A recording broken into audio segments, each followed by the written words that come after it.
আসসালামু আলাইকুম গাইস, সবাই কেমন আছেন? আপনাদেরকে নিয়ে চলে আসলাম নওগাঁ সাপাহারের বিখ্যাত আমের বাগানে।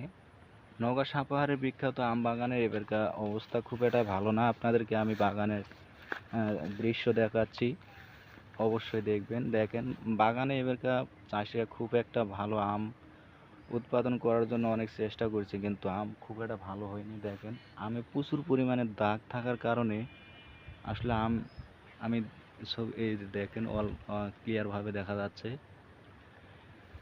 তো এবারকার মানে আমের খুব একটা দাম মনে হচ্ছে না। গত বছর যেরকম 5,000 6,000 টাকা করে মন ছিল, এবারকার তেমন একটা দাম পাচ্ছে না। 4,000-এর নিচে দাম। দেখেন, শুধু এই এই এই দাগটা থাকার কারণে আমের দামটা উঠতেছে না।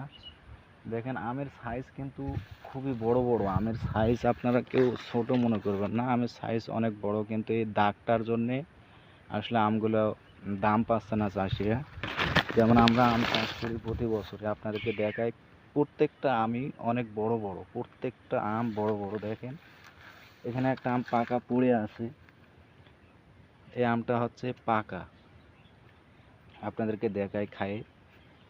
গাছ গাছ পাকা আম অলরেডি মানে নিচে পড়ে গেছে কিছুক্ষণ আগেই। দেখেন, আমটা কিছুক্ষণ আগেই পড়ে গেছে, কিন্তু আমরা যেটা প্রাপ্য আমের বাজার তুলনামূলক সেরকম হচ্ছে না।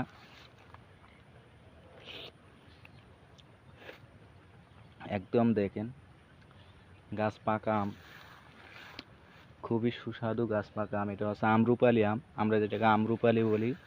এটা হচ্ছে সেই আমরুপালি আম। এই দাগের কারণে এবার প্রচুর পরিমাণে লস হচ্ছে আমাদের।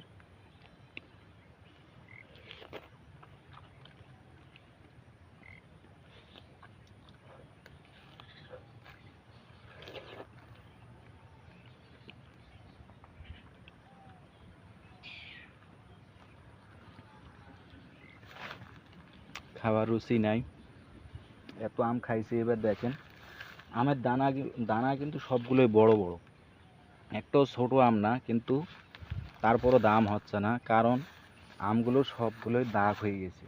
এবারকার মানে বিষ কাজ করি নাই, প্রায় আমি দাগ হয়ে গেছে। কিছু আম হচ্ছে ভালো আছে, আর কিছু আম হচ্ছে একটু ভালো আছে, আর প্রায় আমি দাগ হয়ে গেছি। এই জন্য হচ্ছে আমরা দাম পাচ্ছি না। তবে ইনশাল্লাহ আল্লাহর রহমতে আমাদের যেহেতু বাগান, নিজের বাগান, এগুলো এগুলো ভালো আছে। এগুলো কোনো